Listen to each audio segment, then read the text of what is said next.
Hello everyone, मैं शुभम आप सभी का मैथोलिक्स चैनल पे स्वागत करता हूं और आशा करता हूं आप सभी की प्रिपरेशन काफ़ी अच्छी चल रही होगी। और आज हम आपके पास 12 से 13 दिन बचे हुए हैं, तो इसमें थोड़ी सी स्ट्रेटजी डिस्कस कर लेते हैं। वैसे आपने अच्छे से अपनी बना रखी होगी, मैं तो ऐसी ही आशा करता हूं, लेकिन हाँ, अगर कुछ पॉइंट्स आपके बचे हुए हैं तो इस वीडियो को देख के आप उसको कंप्लीट कर लेना। तो देखिए, पहला सेक्शन जो है हमारा, आपको बता दूं, ये तो जो नया पैटर्न आया है उसके अकॉर्डिंग पहले सेक्शन में हमारा 1 घंटे का टाइम है और पहले सेक्शन में हमको 30 क्वेश्चन आएंगे मैथमेटिकल एबिलिटीज़ के, यानी कि क्वांटिटेटिव एप्टीट्यूड्स के। और रीजनिंग के 30 क्वेश्चन आएंगे। इसका मतलब 60 क्वेश्चन 60 मिनट में हमको करने हैं।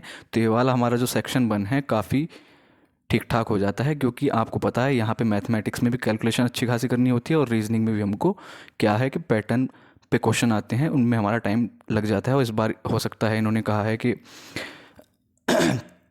सीटिंग अरेंजमेंट वगैरह के कुछ क्वेश्चन आएंगे, तो उसमें हमारे टाइम टेकिंग होते हैं। तो यहाँ पे टाइम का मैनेजमेंट सबसे ज़्यादा इंपॉर्टेंट रोल निभाता है। इसको हम बाद में थोड़ा सा डिस्कस करेंगे। दूसरा सेक्शन जो है हमारा, उसमें देखिए क्या क्या आएगा। दूसरे सेक्शन में हमारा इंग्लिश के 45 क्वेश्चन आएंगे और जीए जनरल अवेयरनेस के 25 क्वेश्चन आएंगे। तो ये बहुत आसान है। इसमें ना 60 क्वेश्चन 60 मिनट में, लेकिन हमको पता है कि इसमें हम टाइम का मैनेजमेंट कैसे कर सकते हैं। बड़ा आराम से, मुश्किल से 8 से 10 मिनट में हम जीए कर लेंगे।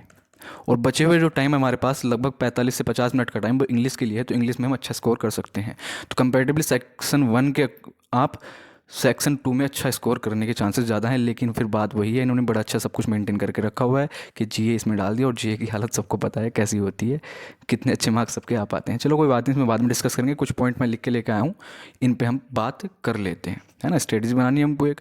आपने जितना पढ़ा है, जितना पढ़ना था अब तक पढ़ लिया होगा। अब कुछ भी नया पढ़ने का टाइम तो देखिए है नहीं है। क्या आप सोचो कुछ नया पढ़ लो? नया पढ़ने का टाइम नहीं है। जो बचा हुआ है आपके पास, सिर्फ और सिर्फ उसी को रिवाइज करना है। तो पढ़ा भी जो आपने होगा, उसमें सबसे ज़्यादा इंपॉर्टेंट रोल अगर कोई निभाता है तो वो निभाता है प्रीवियस ईयर क्वेश्चंस।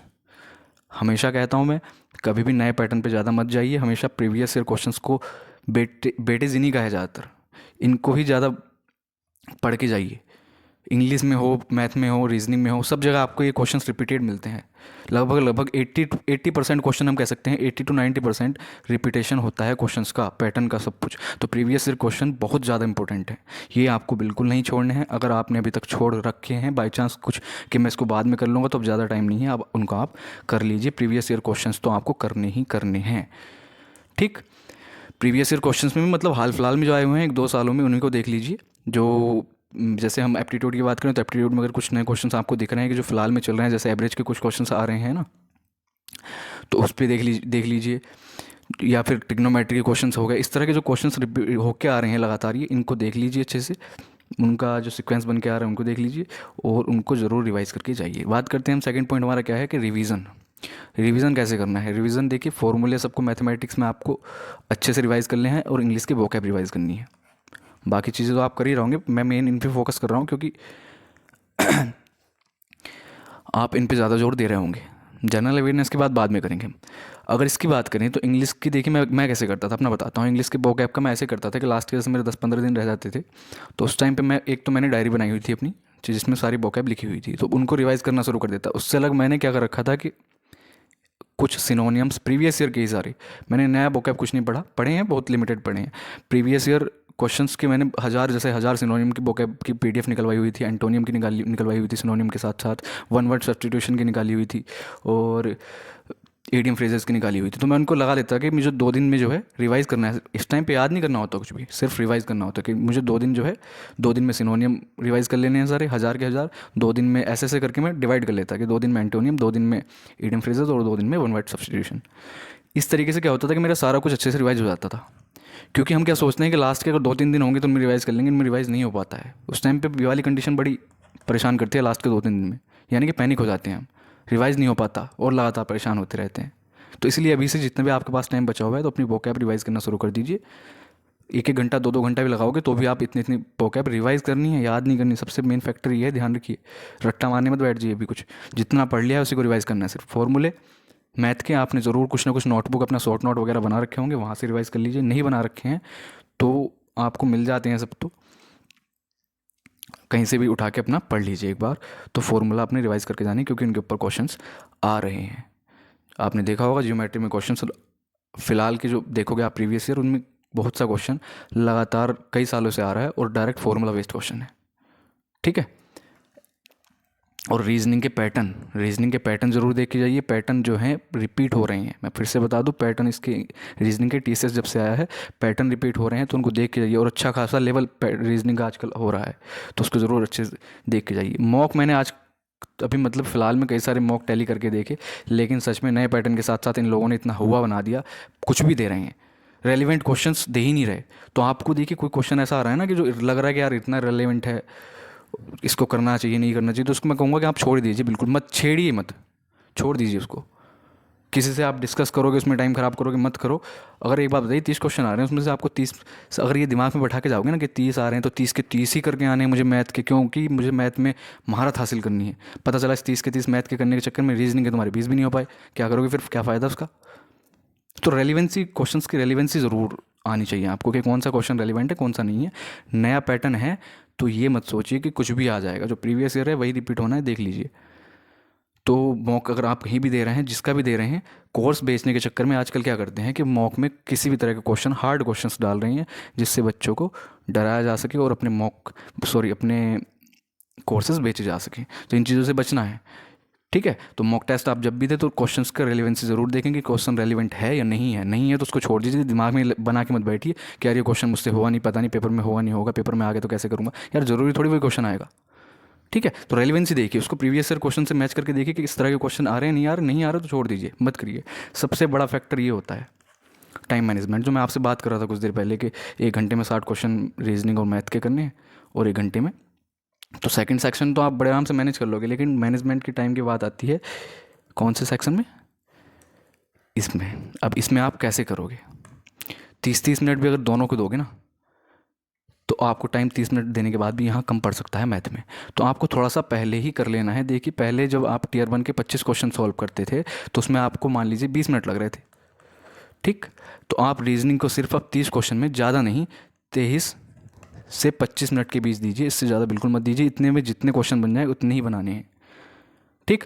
और बचे हुए 35 मिनट्स बचा के रखने ही रखने हैं मैथ के लिए, क्योंकि स्कोरिंग सब्जेक्ट है हमारा कौन सा, दोनों ही। और रीजनिंग सबसे ज़्यादा है इस टाइम पे, क्योंकि 30 क्वेश्चन आ रहे हैं, 30 में से अगर आप कितने 27-28 क्वेश्चन कर देते हो, क्योंकि एक आध क्वेश्चन ऐसा आएगा जो कि हो सकता है टफ हो, तो उसको आपको छोड़ना भी पड़ेगा, ठीक।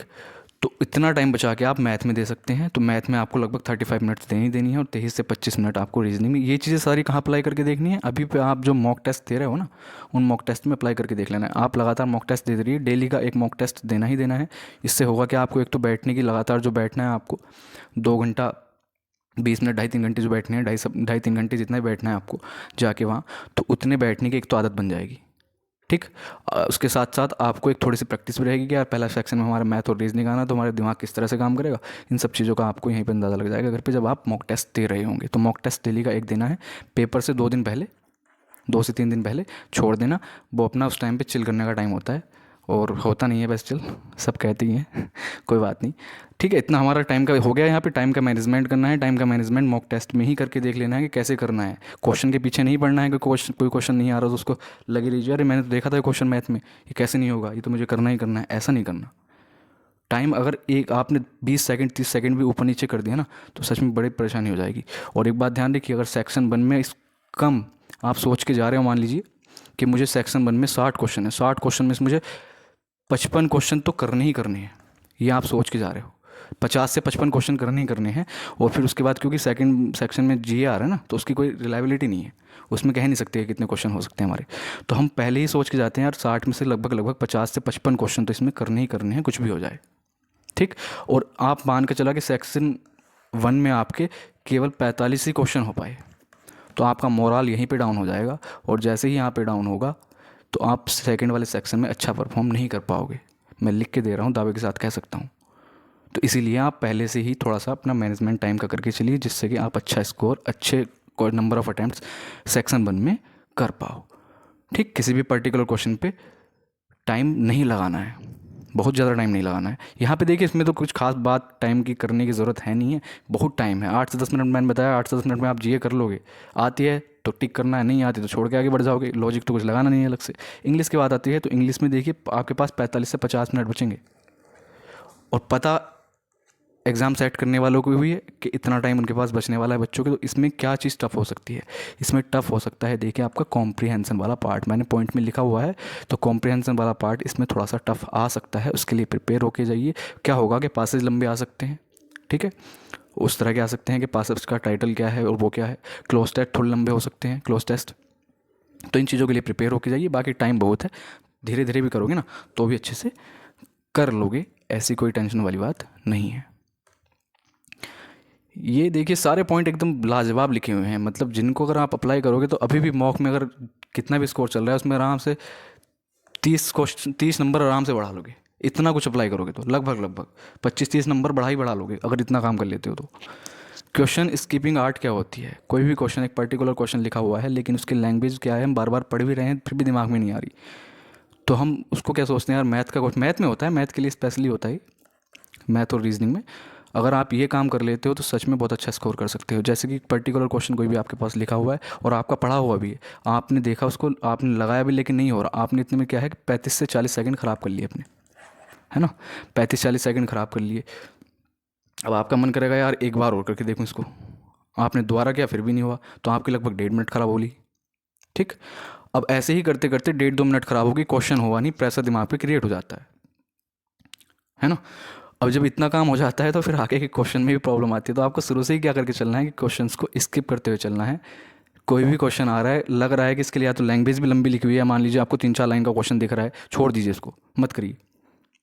पहले आसान आसान क्वेश्चन जो आ रहे हैं, जैसे 30 क्वेश्चन मैथ के हैं, तो 30 में से आप आसान आसान क्वेश्चन करोगे तो डेफिनेटली आप 20 क्वेश्चन बड़े मज़े में बहुत जल्दी कर लोगे, बहुत जल्दी, इतनी जल्दी कि आप उसके पास काफ़ी टाइम बचेगा। और जो बचे हुए 10 क्वेश्चन होंगे जो शुरुआत में आपको लग रहा होगा कि क्वेश्चन टफ हैं थोड़े से या कुछ भी है, तो उनको आप करते करते लगातार करते हो जाओगे, उसमें से भी आप जल्दी जल्दी गो थ्रू होगे तो 5 क्वेश्चन फिर कर लोगे। जब देखोगे यार 30 में से 25 क्वेश्चन हो गए मात्र 25 मिनट में हो गए, अरे वाह, इसका मतलब कि 5 से 10 मिनट हमारे पास और बची हुई है 35 में से, और 5 क्वेश्चन बचे हुए हैं, तो मोरल अपना काफ़ी बढ़ जाता है और हम काफ़ी कॉन्फिडेंट हो जाते हैं, फिर क्वेश्चन को कर भी लेते हैं, उस टाइम पे दिमाग फ्री हो जाता है हमारा।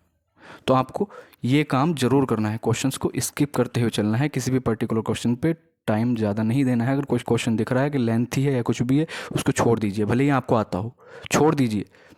दिमाग में ये वहम पाल के मत जाइए कि बस 30 में से 30 क्वेश्चन मैथ के करके आने हैं, टाइम बच रहा है तो कर लेंगे, इतना दिमाग में रख के जाइए बस, ठीक। इंग्लिश कॉम्प्रिहेंशन वाले पार्ट की बात करें तो इंग्लिश कॉम्प्रिहेंशन वाला मैंने आपको बता दिया कि इंग्लिश कॉम्प्रिहेंशन थोड़ा अच्छे से प्रिपेयर करके जाइए, क्योंकि टाइम काफ़ी है, तो हो सकता है इस वाले पार्ट में, हो सकता है, फिर भी कह रहा हूँ मैं कि इसमें ये थोड़ा टाइम टेकिंग इसको दे दें, थोड़े लंबे पासेस दे दें या कुछ भी कर दें, लेकिन बिल्कुल हो सकता है क्योंकि टाइम काफ़ी है इंग्लिश के लिए। और जब भी आप कोई इस तरह की वीडियो देखने जाएँ किसी भी टीचर की या किसी भी मेंटोर के ना, कि स्ट्रेटजी वीडियो हो या किस तरह से क्या करना चाहिए, तो अपना टाइम उसके बाद ज़्यादा वेस्ट नहीं करना है, क्योंकि एक बार यूट्यूब जब हम खोल के बैठ जाते हैं तो फिर उसके बाद क्या होता है आपको भी पता है कि एक वीडियो चलाई उसके नीचे दूसरी वीडियो भी देख ली, फिर पता चला कि किसी का इंटरव्यू आ गया सेलेक्टेड का, वो भी खोल के बैठ गए, उसके बाद पता चला यार एक गाना ही सुन लेते हैं, वो भी खोल के बैठ गए, लगातार टाइम ख़राब हो रहा है। तो ज़्यादा टाइम मत ख़राब कीजिए, एक अच्छे से सटीक अपनी स्ट्रेटजी बना लीजिए इन पॉइंट्स को देख के, और उस पर काम कीजिए। इन 10-15 दिनों में आप जितना भी अच्छे से कर सकते हैं, जितना भी आप अपना फ्रूटफुल रिजल्ट निकाल सकते हैं यहाँ से निकालिए, टाइम वेस्ट मत करिए बस, ना किसी और की सुनने में, ना किसी का इस टाइम पे इंटरव्यू देखने का कोई फ़ायदा है, कुछ मत करिए, सिर्फ और सिर्फ ये ध्यान रखिए कि अपने आपको कैसे अच्छे मार्क्स लेके आने हैं, कैसे प्रिपेयर करना है उसके लिए, ठीक। और लास्ट पॉइंट मेरी ओर से, मतलब कि पैनिक नहीं होना है। ये कहने में बड़ा आसान होता है, लेकिन हाँ जब दिल धक धक करता है उस टाइम पे तो होते हैं पैनिक, लेकिन थोड़ा सा आप समझ के जाइए कि लास्ट के जब 2-3 दिन आपके पास बचेंगे उस टाइम पे आप एक तो मॉक टेस्ट मत लगाइए, कोई भी मॉक टेस्ट कोई भी लगाना, क्योंकि वो टाइम ऐसा होता है, मॉक टेस्ट मान लीजिए आपने लगाया, आपका स्कोर पहले के मुकाबले थोड़ा बहुत अगर कम आ गया, भले ही मॉक टेस्ट वो हार्ड है, बट आप उस टाइम पे सोचोगे कि यार मॉक टेस्ट में अच्छे ही नंबर आने चाहिए सिर्फ पॉजिटिव होने के लिए। अगर बाई चांस 1% भी आपके मार्क्स कम आ गए तो आपका मोरल भी डाउन होगा, कॉन्फिडेंस भी डाउन होगा, जिसकी वजह से आप पेपर में भी अच्छा परफॉर्म नहीं कर पाओगे। तो पैनिक नहीं होना बिल्कुल भी, पैनिक नहीं होना बिल्कुल भी, और अपना अच्छे से पेपर देख के आना है जिस भी डेट को होगा। बाकी कोई भी प्रॉब्लम हो तो आप मुझे कमेंट बॉक्स में बता दीजिए, मैंने अपना नंबर भी दे रखा है, आप वहाँ पे आके मुझसे पर्सनली डिस्कस कर सकते हैं, जो भी करना है। जो लोग करते हैं बड़ा अच्छा लगता है, वो कहते हैं कि यार काफ़ी उनको हेल्प मिल रही है, तो काफ़ी अच्छा लगता है सब सुन के। तो स्ट्रैटेजी आप इस तरीके से कुछ भी बना लीजिए। मैंने कुछ पॉइंट्स आपको बता दिए हैं, कोई पर्टिकुलर स्ट्रैटेजी मैंने दी नहीं है कि इतना काम करना है, लेकिन हाँ कुछ पॉइंट्स हैं, इन पॉइंट्स पे आप काम करके देखिए, आपको ज़रूर फ़ायदा मिलेगा। लास्ट के 10-15 दिन में इतना काम तो कर ही लीजिए। नया भी कुछ भी पढ़ने की ज़रूरत नहीं है, फिर से बता दूँ। अब लेवल ऑफ एग्जामिनेशन की बात कर लेते हैं कि एग्ज़ाम का लेवल कैसा हो सकता है ना। ये बड़ा अच्छा पॉइंट है कि लेवल ऑफ एग्जामिनेशन कैसा हो सकता है। पहली कंडीशन लेके चलते हैं कि टफ़ भी होगा, है ना। अगर टफ भी आता है तो उसमें से भी क्या होगा, तो उसमें से भी आपको एक चीज़ दिमाग में अपने रख के जानी है कि टफ भी अगर आता है ना तो उसमें से मात्र कितना 20% पेपर ही टफ होता है, 80% बिल्कुल इजी टू मॉडरेट होता है। इस चीज़ को हमेशा दिमाग में रख के जाइए। और टफ होता नहीं पेपर, उसको हम लोग बनाते हैं टफ। कैसे बनाते हैं, क्योंकि ये 20% जो है एग्ज़ाम का पेपर जो सेट करने वाले लोग हैं वो भी कोई कोपर तो है नहीं है, उनको भी पता है बच्चे को कैसे फंसाना है, उनका टाइम कैसे ख़राब करवाना है। वो सब कुछ चीज़ें जब वो डालते हैं ना, स्टार्टिंग में डाल देते हैं, बीच में डाल देते हैं, जो 20% क्वेश्चन होते हैं, इन 20% क्वेश्चन जो टफ होंगे देखने में, कैलकुलेटिव होंगे, उन्हीं को वो स्टार्टिंग में डालेंगे शुरू में। क्योंकि जो बात मैंने भी कुछ टाइम पहले कही है ना आपसे कि कोई भी क्वेश्चन आएगा, आपने पर्टिकुलर क्वेश्चन पे टाइम लगा दिया, क्वेश्चन बन नहीं पाया, आपका टाइम ख़राब हो गया, तो आपका मोरल डाउन होता है। वो वहाँ पे जब मोरल डाउन होता है तो आप आगे नहीं कर पाते कुछ भी, कॉन्फिडेंस डाउन हो जाता है। तो इन चीज़ों का थोड़ा सा ध्यान रखिए कि क्वेश्चन ज़्यादा कभी भी टफ नहीं आएंगे। ऐसा नहीं होगा कि 100 क्वेश्चन आ रहे हैं तो 100 के 100 क्वेश्चन कहीं पे भी टफ हो सकते हैं, बिल्कुल नहीं होंगे। मुश्किल से 20 क्वेश्चन टफ हो सकते हैं, जिनको हम टफ एक्चुअल में कह सकते हैं। बाकी ईजी होंगे, बाकी ईजी टू मॉडरेट ही होंगे बिल्कुल, जिनको आप बिल्कुल डुएबल होंगे, आराम से कर सकते हो बिना किसी समस्या के। लेकिन इन 20% के चक्कर में हम क्या करते हैं कि इन 80% को भी नहीं कर पाते। समस्या वहाँ खड़ी होती है, प्रॉब्लम वहाँ आती है जिस टाइम पे हमको पता है कि जब हम बाद में आंसर किया कुछ भी देखते हैं या एक बार उन पेपर में निकल जाते हैं, भाई यार इस क्वेश्चन को तो हम कर सकते थे, इसका तो ये आंसर हो सकता था, इसका तो ये हो सकता था, हम तो इस तरीके से इसको कर सकते थे, बड़ा आसान क्वेश्चन था, हम क्यों छोड़ के आ गए इसको। वहाँ पर आके दिमाग ख़राब होता है। ठीक, इसीलिए आपको कौन से पॉइंट का ध्यान रखना है, ये कहाँ गया, क्वेश्चन स्किपिंग आर्ट, यानी कि क्वेश्चन को स्किप करने की आदत आपके अंदर होनी चाहिए। अगर ये नहीं है तो सच में आपको काफ़ी प्रॉब्लम फेस करनी पड़ सकती है, क्योंकि ये 20% क्वेश्चन अगर आप स्किप करके पहली बार में चले जाते हो और 80% बहुत कम लिमिटेड टाइम में कर लेते हो, बहुत कम टाइम में कर लेते हो, तो ये 20% कुछ नहीं है। आपको आते भी हैं लेकिन थोड़े से टाइम टेकिंग है ये। तो इन टाइम टेकिंग से आपको बचना है और इनको सेकंड अटैम्प्ट में करना है। मतलब जब आप दोबारा गो थ्रू पेपर में होगे तो उस टाइम पे इनको अटैम्प्ट करना है, उस टाइम पे बड़ा आसानी से आप कर लोगे। ये चीज़ें मैंने की हैं, खुद ने पर्सनली की हैं और मुझे काफ़ी बेनिफिट मिला है, तभी जाके मेरा अच्छा स्कोर इतना आ पाया है। मैंने आपको स्कोर कार्ड भी दिखा रखा है, सब कुछ दिखा रखा है, 4 टाइम सेलेक्टेड हूँ मैं, आपको पता होगा। ठीक, तो इन 20 क्वेश्चन के चक्कर में हमको नहीं करना। टफ की वाली कंडीशन थी। बाकी आपको पेपर जो, जहाँ तक मुझे उम्मीद है, फर्स्ट टाइम देखिए ये पैटर्न चेंज होकर कोई भी पेपर जब होता है तो उस टाइम पे इजी टू मॉडरेट, इजी ही होता है, मॉडरेट तक भी नहीं पहुँच पाता, इजी टू मॉडरेट ही पेपर होता है। तो आप इसी लेवल पर आप तैयारी करके जाइए, परेशान मत होइए कि हवा मत बनाइए कि हाँ इतना टफ पेपर आएगा या ये होगा वो होगा, फलाना है ढिमकाना, ये सब मत करके जाइए। ठीक है, इजी टू मॉडरेट ही पेपर आने वाला है। टफ आता है भी तो मैंने बताया टफ कैसे बनता है, वो टफ उसको हम कर देते हैं थोड़ा सा हम, क्योंकि डिफिकल्ट क्वेश्चन हम स्टार्टिंग में वो डालते हैं, हम उनको करते हैं, वो हमसे हो नहीं पाते, टाइम ख़राब होता है, इजी भी नहीं कर पाते, इस चक्कर में हमारा दिमाग ख़राब हो जाता है। तो इजी टू मॉडरेट पेपर का लेवल ही मान के आप जाइए। बाकी एक्सपेक्टेड है सब कुछ, श्योरली कोई कुछ नहीं कह सकता इनके बारे में। ठीक, अब बात कर लेते हैं हम किस बारे में, कट ऑफ के बारे में, कि कट ऑफ कितनी जा सकती है। इसके बारे में कुछ भी कह पाना भी थोड़ा सा मुश्किल है,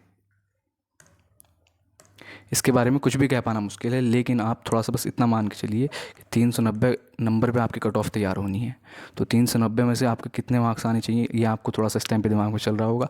जितनी भी आपका स्कोर आ रहा है उस पर कॉन्फिडेंट होकर जाइए। वैकेंसी कितनी है ये आपको पता है ना, है ना, बहुत वैकेंसी है। इस बार जॉब सिक्योर करना बहुत बड़ी बात नहीं है, इस बार जॉब सिक्योर करना बहुत आसान काम है और साल के मुकाबले। इतनी बल्क में वैकेंसी कभी नहीं आती, ना कभी आई है ना शायद आगे को कभी आएंगी, जल्दी से तो नहीं आएंगी, आ जाए तो बड़ी अच्छी बात है। ठीक, दूसरी बात पैटर्न चेंज हुआ है तो क्वेश्चन पेपर इतना टफ नहीं पूछेंगे वो, क्योंकि किसी को भी एग्जैक्ट पैटर्न के बारे में नहीं पता है। तो आप 390 में से हम ऐसा उम्मीद कर सकते हैं कि 300 के आसपास अगर नंबर ले आते हैं, है ना, 300 के आसपास नंबर लेके आते हैं, आसपास मतलब वही 2-4 10-5 नंबर ऊपर 10-5 नीचे, तो एक जॉब तो आपकी है ही, कंफर्म है बिल्कुल। यूआर कैटेगरी में भी हैं आप तो बड़े आराम से, यूआर से भी हैं। बाकी देखो पैटर्न के ऊपर डिपेंड कर, सॉरी क्वेश्चन पेपर के लेवल पे डिपेंड करता है। आसान आ गया, बच्चे ज़्यादा अच्छे नंबर लेके आ गए तो ऊपर भी जा सकती है कट ऑफ, नो डाउट, लेकिन इतनी ऊपर भी नहीं जाएगी। हम लगभग 300 प्लस माइनस 5 कर सकते हैं। इतना अगर आप लेके आते हैं 305 310 के आसपास अपना स्कोर कर लें तो उस टाइम पे आपको कोई भी एक जॉब मिलने के पूरे पूरे चांसेस लगभग होंगे। बट आप इसको ना देखो तो ज़्यादा अच्छा है। आप अपनी तैयारी पे अच्छे से जितनी भी प्रिपरेशन गई है उस पर विश्वास करके जाइए और पेपर दे के आइए, और बस ये सोच के आइए कि जितना भी आप कर रहे हैं वो अपना बेस्ट दे रहे हैं आप, उससे ज़्यादा कुछ नहीं है। जितनी आपने तैयारी कर ली है वो काफ़ी है, नया कुछ मत पढ़िए, ठीक। तो इस वाले फैक्टर पे आप ज़्यादा ध्यान ना दें। ये सिर्फ वैसे ही आपको थोड़ा सा एक आइडिया लगाने के लिए मैंने बता दिया है, ठीक। तो इस पे ज़्यादा ध्यान ना दें। और लगभग हम सारी चीज़ें डिस्कस कर चुके हैं, अब तो कुछ बचा नहीं है। तो आप अपनी कुछ भी अगर इससे अलग क्वेरी आती है तो आप मुझसे डिस्कस कर सकते हैं। व्हाट्सअप नंबर मैंने एक वीडियो में दिया हुआ है, लगभग है सब लोगों के पास, काफ़ी मैसेज मेरे पास आते हैं, तो आप भी जुड़ सकते हैं। और अपना जो भी कुछ प्रॉब्लम हो, पर्सनल प्रॉब्लम है अगर कुछ ऐसा कि जो आप कॉल पे डिस्कस करना चाहते हैं कुछ, तो वहाँ पे आके मुझे आप मैसेज कर सकते हैं और हम आसानी से उसका सॉल्यूशन निकाल लेंगे, ठीक। बाकी आप मुझे कमेंट बॉक्स में कमेंट करके बता देना जो भी कुछ प्रॉब्लम हो। और हाँ, एक चीज़ रहेगी कि हम सेक्शन 1 के लिए मैं आपके लिए क्या क्या करने वाला हूँ, थोड़ा सा कुछ, बहुत ज़्यादा टाइम दरअसल मेरे पास फ़िलहाल नहीं है, 10-15 दिन 20 दिन मैं बिजी हूँ। उसके बाद मैं आपके लिए बहुत कुछ करूँगा। लेकिन हाँ, अभी मैं क्या करने वाला हूँ, देखिए मैथ में प्रीवियस क्वेश्चन यानी कि 2020 का जो टियर 2 हुआ था उसमें ट्रिग्नोमेट्री के बड़े अच्छे अच्छे क्वेश्चन आए थे। तो उनके सिर्फ 2 पेपर हुए थे वो, है ना। तो उसके 20 क्वेश्चन है, 10 क्वेश्चन एक शिफ्ट में आए थे, 10 क्वेश्चन एक शिफ्ट में आए थे। तो 20 क्वेश्चन की एक वीडियो मैं आपको प्रोवाइड आज या कल में करवा दूंगा। वो ऐसे ही रीजनिंग के जो पैटर्न है, कुछ ऐसे पैटर्न हैं कोडिंग डिकोडिंग के हैं वैसे भी, जो काफ़ी मतलब क्या है कि रिपीट हो रहे हैं और साथ के साथ काफ़ी डिफ़िकल्ट भी हैं। उतनी जल्दी से आप आसानी से नहीं पहचान पाओगे, लेकिन आपके सामने अगर वो सारे पैटर्न होंगे एक बार, तो आप पेपर में अप्लाई करके देख सकते हो कि शायद उनमें से कुछ मिल जाए, और पक्का डेफिनेटली उनमें कुछ ना कुछ आएगा।